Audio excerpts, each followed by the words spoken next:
nous sommes dans un environnement où soit vous intégrez une communauté, soit vous créez votre communauté. Si vous observez bien, Dr Georges Boiley a créé sa communauté qui s'appelle Ascovim avec ses équipes, avec qui il est en train de cheminer. Si vous voyez bien, le Dr Ngou, il a créé sa communauté. Maintenant, les deux sont en train de se mettre ensemble pour créer leur communauté. Aujourd'hui, je veux me joindre à eux pour apporter aussi ma part à leur communauté pour que Startup Academy soit dans toutes les campagnes Ascovim. C'est un investissement personnel que je vais faire qui va débuter dès le mois prochain. C'est parce qu'on est fort qu'ensemble. Les pays se mettent ensemble. Ça veut dire qu'en Europe, l'Allemagne dit que non, nous sommes trop petits.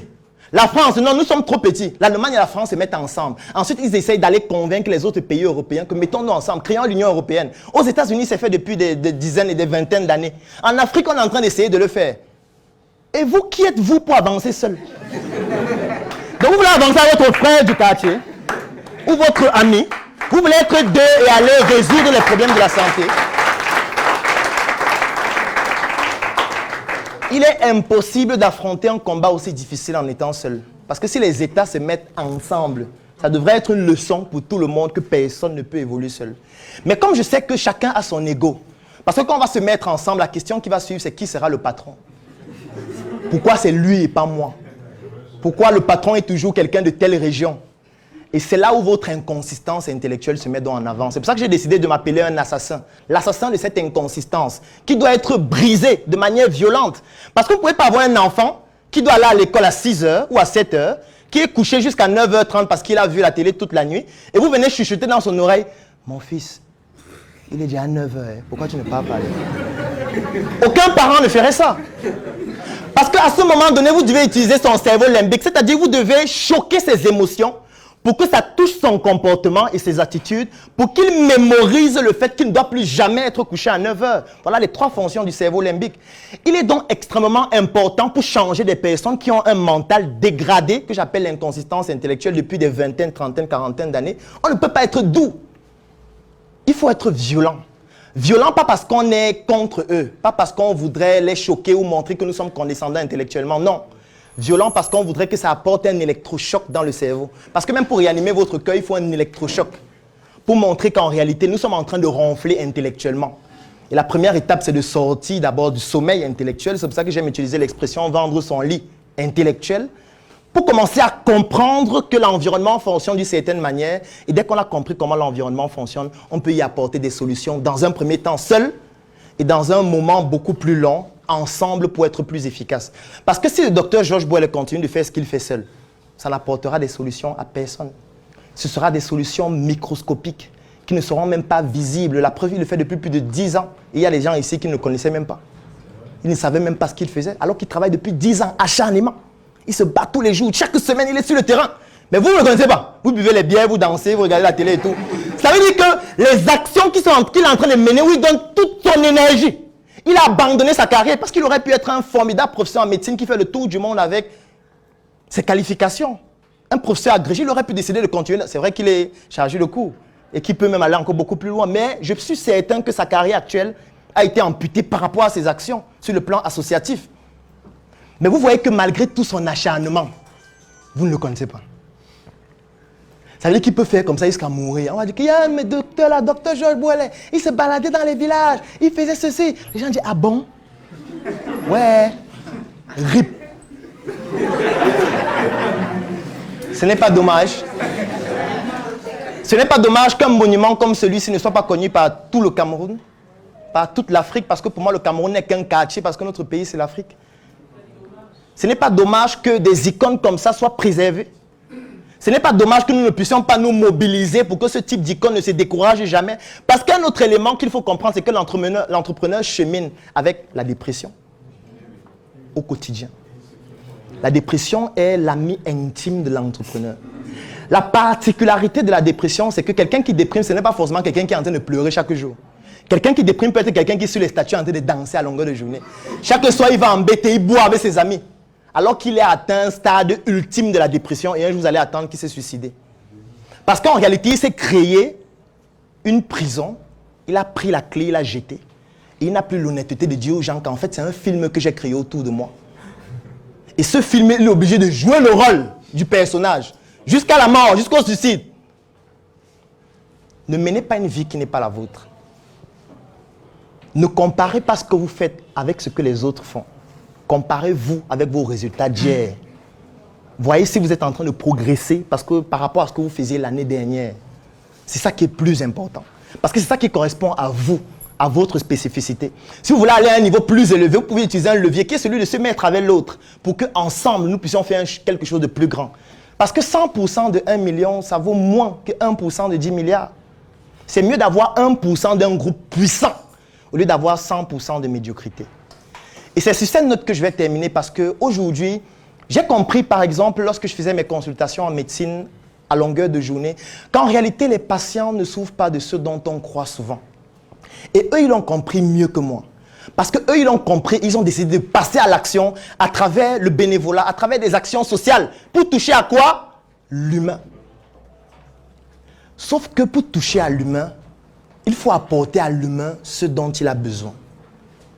Eux, ils ont décidé d'apporter des consultations, des opérations chirurgicales, des bancs dans des établissements, des moustiquaires imprégnés. Mais pour pouvoir avoir tout cela, il faut avoir de l'argent. Il faut que quelqu'un paye. Parce que si quelqu'un ne paye pas, ce n'est pas possible que ça se fasse. Quand vous êtes sur Internet, est-ce qu'il y a quelqu'un ici qui a payé pour être sur Facebook? Est-ce qu'il y a quelqu'un qui a payé pour créer sa boîte email? Bon, vous pensez que les ingénieurs de Facebook gagnent leur vie comment? Si vous ne payez jamais rien. Donc vous créez votre compte gratuitement, vous vous connectez, vous publiez vos photos, vous êtes avec vos amis, vous draguez les filles, vous sortez ensemble, vous venez dire que voilà comment ça s'est passé, vous venez même publier les sextapes. Bon, les ingénieurs qui se rassurent que les serveurs soient toujours fonctionnels pour que la plateforme ne s'arrête pas là. Eux, on les paye comment si vous ne payez rien? Ça veut dire qu'il y a quelqu'un qui paye. C'est qu'il y a quelqu'un qui paye pour que vous utilisiez ça gratuitement. Et comme vous êtes en train d'utiliser ça gratuitement, il faut bien qu'on prélève quelque chose chez vous pour vendre ça aux personnes qui payent. Ce qu'on prélève chez vous, c'est votre nom, c'est votre âge, c'est vos données de géolocalisation. C'est pour ça que vous ne pouvez pas désactiver le GPS de votre téléphone. C'est impossible. La fonction qu'on a mis dans votre téléphone où on dit désactiver là, c'est virtuel. On ne peut pas désactiver le GPS. Même quand le téléphone est éteint, on peut vous localiser. Et ce n'est pas pour rien, parce que c'est une information qu'on vend aux entreprises. Parce que si vous avez votre téléphone, vous êtes connecté sur Facebook et constamment vous allez en France, vous allez aux États-Unis, vous vous imaginez qu'on ne paye pas le billet à tel voyage pour aller aux États-Unis.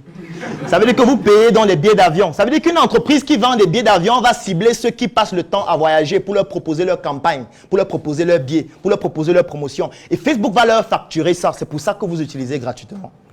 Il faut donc qu'il y ait des gens qui aient de l'argent pour que ça continue de fonctionner. Parce que si ceux qui ont de l'argent n'ont plus d'argent, ça ne sera plus possible d'aller faire une campagne à 6 millions.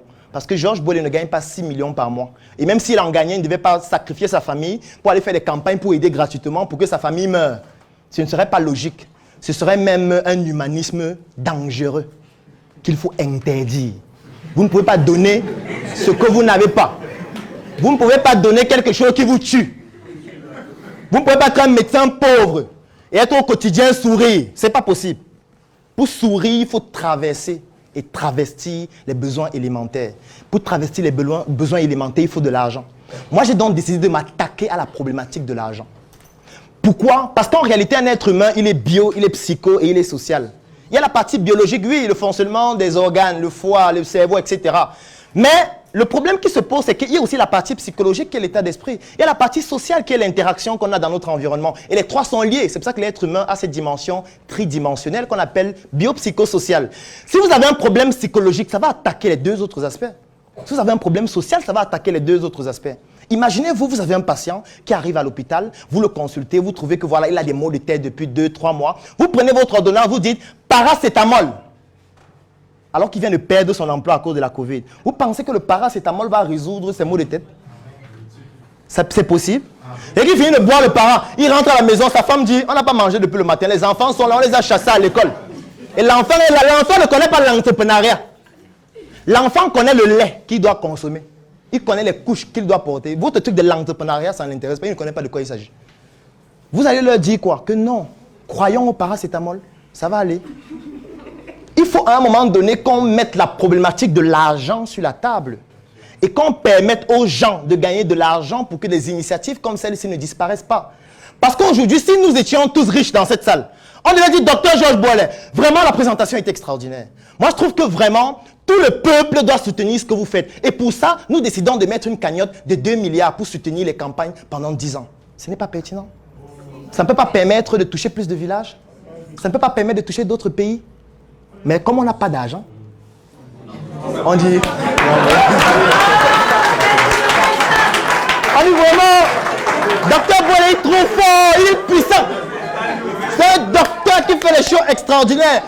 Mais il y a deux choses que toi tu peux faire. Soit tu l'accompagnes à le faire, c'est-à-dire tu vas porter les sacs, tu vas porter le maïs et tout. Ça a un coût qu'il faut payer, il faut que quelqu'un paye. Soit tu décides d'être la personne qui paye. Parce que je suis certain que si c'est nous-mêmes qui finançons tout ça, l'impact serait beaucoup plus grand encore. Parce que nous pourrions choisir les orientations. Et c'est ça qui est aussi important. Nous pourrions décider de dire, ok, ce qu'ils sont en train de faire, nous allons faire des études scientifiques dessus. Et nous aussi commencer à être les meilleurs dans les publications scientifiques. Parce que vous imaginez le nombre de données qu'on a lorsqu'on opère autant de patients.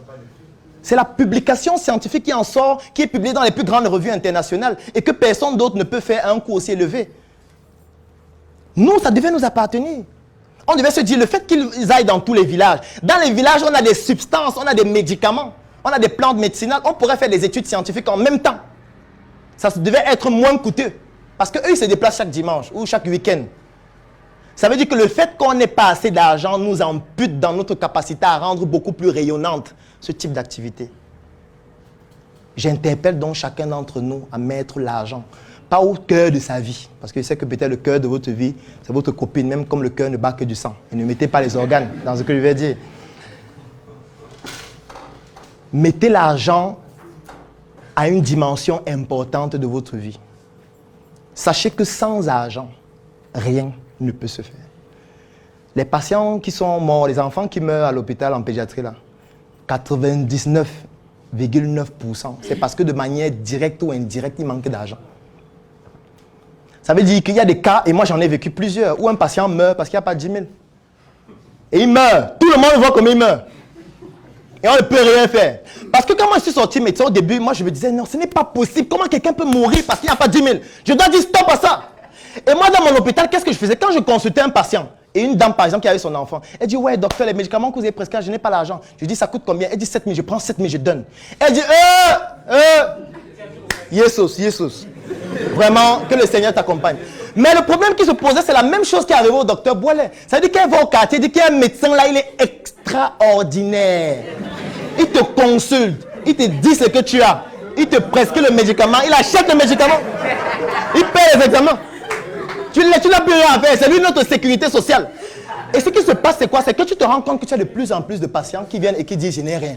Je n'ai rien. Et quand ils font ça, qu'est-ce qui se passe? Toi, tu touches combien par mois? Prenons même le cas où tu touches 1 million par mois. Tu ne peux pas aider tout le monde. Ce qui fait qu'à un moment donné, tu te dis non, je vais choisir entre ma famille et tout le monde, entre mes proches et tout le monde, entre moi-même, puisque je dois vivre, et tous les autres. Au fur et à mesure, tu deviens insensible. Lorsque quelqu'un dit que je n'ai pas d'argent, tu dis ouais, la mer, il y a les plantes, il y a le roi des herbes, ça fonctionne bien. Il faut boire ça. Il y a les feuilles de papaye, les feuilles de goyavier, tu chauffes. Tu mets avec un peu de sel, tu mets l'huile rouge, ça va aller. Parce que tu comprends que tu ne peux plus faire ce que tu faisais avant. Et tu deviens insensible. Parce que maintenant, même quand quelqu'un meurt, tu dis, bon, il est mort. De toutes les manières. Je me rappelle une fois, on était en garde dans un hôpital à Bafoussam, l'hôpital régional. Et à 23h, il y a un patient qui court. Non, pas un patient, un garde malade qui court. Il vient dire, docteur, il y a un patient qui est mort aux urgences. Et les gens étaient déjà en train de dormir. Les gens disent, est-ce que ça a eu une urgence?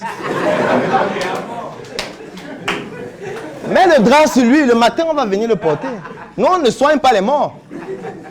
Vous voyez à quel point l'insensibilité est arrivée. Je me rappelle une autre fois, il y a un patient qui est arrivé à l'hôpital, il avait eu des œdèmes. C'était toujours à Bafoussam. Il a eu des œdèmes, il est allé chez un marabout, on a scarifié son pied pendant 3 mois. Parce qu'on disait qu'on va enlever le mauvais sang. On scarifie, on appuie le sang, tu vois comment le sang est noir, non? C'est ça. Il mettait les produits, le sang noir sort. Son pied a pourri carrément. Avec des escarres partout. Il arrive donc à l'hôpital, il est couché aux urgences, et moi j'étais étudiant en 5e année. J'arrive avec le médecin, bon je ne peux pas le citer, mais je vais seulement dire ce qui s'est passé. J'arrive avec le médecin, et quand le médecin arrive aux urgences, il dit tu étais chez le marabout, n'est-ce pas? Tu sais qu'on va couper ton pied, non? Ce jour,